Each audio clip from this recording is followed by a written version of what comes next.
अस्सलाम वालेकुम dear class, I hope you all are good. जैसा कि पता है आपको हमारी क्लासेस हो रही है।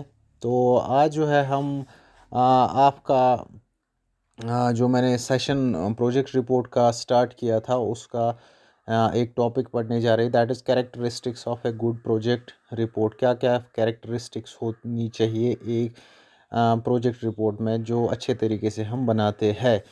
तो ये मैं बता दूं, इसके साथ साथ ये जो है बिज़नेस कम्युनिकेशन जो है आपका लास्ट यूनिट है, और इसी के साथ जो है हमारा पूरा सिलेबस कंप्लीट हो जाता है। नोट्स मैंने आपके साथ शेयर किए हैं। आप जो है अपनी एग्ज़ाम के लिए उनको उनकी प्रिपरेशन करें। जो भी आपके साथ नोट्स शेयर किए गए हैं उनको आप यूनिट वाइज जो है ऑरली लर्न करें।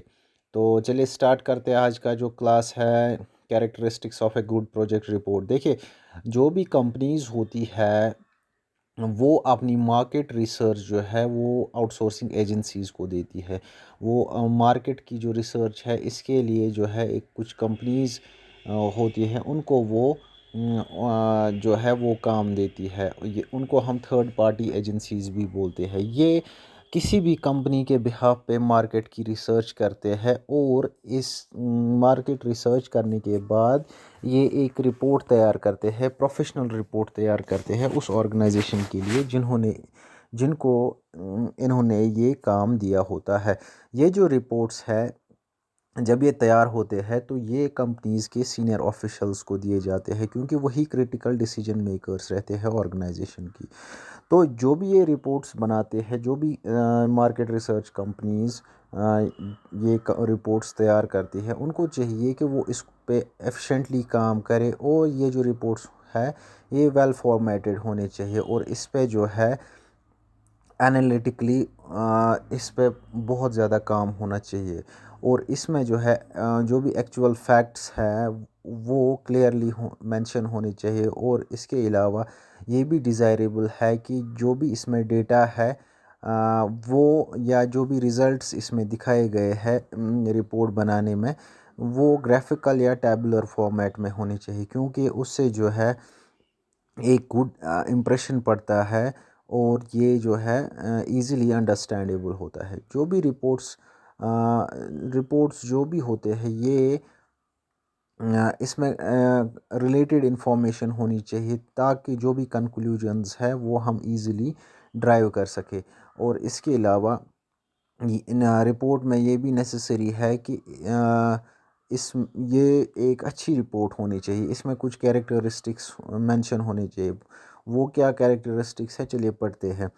देखिए, रिपोर्ट में first of all pre defined goals and objectives के बारे में एग्जैक्टली होना चाहिए, लिखा होना चाहिए। और अगर इसमें कोई डाइवर्जेंस है, जो भी हमारी रिलेटेड जो भी हमें इंफॉर्मेशन देनी है उसमें कुछ डाइवर्जेंस है, उसके अकॉर्डिंग जो सपोज़ हमने कोई गोल अचीव करना है, उस गोल के बारे में हमें इस रिपोर्ट में लिखा होना चाहिए। और उस गोल की रिज़ल्ट अचीव करने के बाद उसके क्या रिज़ल्ट्स होंगे वो भी हमें अगर इसमें कोई डाइवर्जेंस है हमारी इंफॉर्मेशन के अलावा, तो दैट मीन्स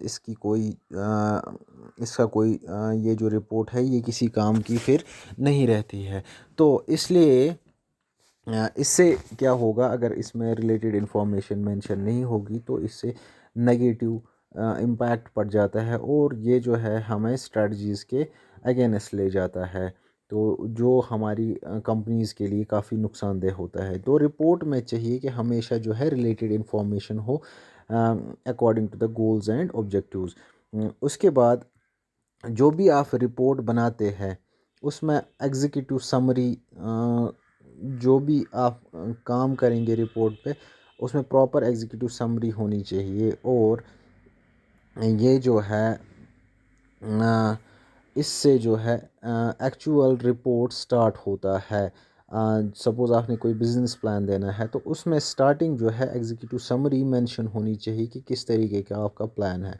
उसके अलावा एक्चुअल एनालिसिस होनी चाहिए रिपोर्ट में, जिसमें जो है कि ये मेंशन होना चाहिए कि क्या एडवांटेज हमें इस रिपोर्ट से मिल सकते हैं। क्या अगर हम ये जो बिज़नेस प्लान हमने इस रिपोर्ट में मेंशन किया है इसको कंप्लीट करने के बाद क्या क्या बेनिफिट्स, क्या क्या प्रॉफिट्स हमें मिलेंगे इसको सक्सेसफुली इम्प्लीमेंट करने के बाद।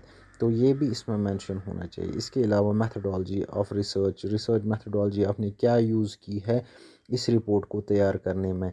और ये भी इम्पोर्टेंट है कि अगर कहीं पे कोई एरर होता है मॉड्यूल में, यूजुअली एरर्स आते हैं सब जगह, तो आपको चाहिए कि जो भी आप रिपोर्ट तैयार करें उसमें जो ये वो एरर फ्री हो, एरर्स उसमें ना हो। और इसके अलावा अगर कोई, अब आपने इसमें बिजनेस प्लान में एरर्स आते हैं तो आपको रिपोर्ट में ये भी मेंशन करना चाहिए कि हम उन एरर्स से कैसे निकल सके। और इसके अलावा क्वेश्चनियर्स, जो क्वेश्चनियर्स भी इसमें होने चाहिए एनालिसिस के लिए।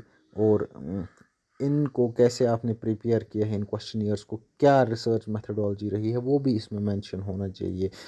और अगर हम कहीं पे इंटरव्यूज़ करते हैं तो उसके लिए क्या मेथडोलॉजी है, वो भी एलॉबरेटेड तरीके से इसमें होनी चाहिए। इसके अलावा अगर हमारी कुछ फ्यूचर ट्रेंड्स है या कोई फोरकास्टिंग हमें करनी है तो उसकी इंफॉर्मेशन भी इस प्रोजेक्ट रिपोर्ट में होनी चाहिए। क्योंकि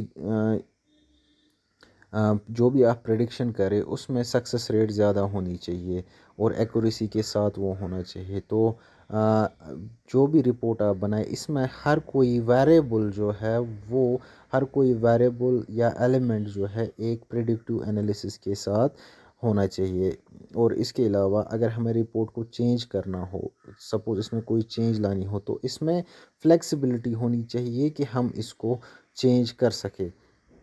अगर हमारा कोई मार्केट ट्रेंड चेंज होता है तो हमारा रिपोर्ट भी उसके हिसाब से चेंज होना चाहिए, इसमें फ्लेक्सिबिलिटी भी होनी चाहिए इसके।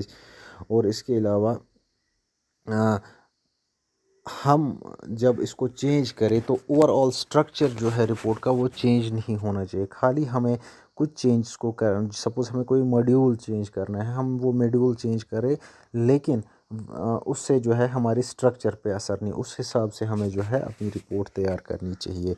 और इसके अलावा एनालिटिकल रिपोर्ट क्रिएशन जो है काफ़ी इम्पोर्टेंट फेज़ है मार्केट रिसर्च का। और ये जो है एक ब्लूप्रिंट की तरह काम करता है किसी भी बिज़नेस प्लान को एग्जीक्यूट करने में। तो अगर हम ये सारी गाइडलाइंस जो मैंने अभी तक आपको बताई, ये माइंड में रख के एक प्रोजेक्ट रिपोर्ट तैयार करें तो हम जो है इजीली किसी भी बिजनेस प्लान में सक्सेस पा सकते हैं, कोई भी हमारा गोल हो उसमें सक्सेस पा सकते हैं। तो आई होप ये पूरा जो है आपको समझ आया होगा। इसमें कोई कन्फ्यूजन है, क्वेरी होगी, वो प्लीज़ मुझे कमेंट्स के थ्रू या वॉइस मैसेज के थ्रू आप भेज सकते। Thank you very much. Allah bless you all.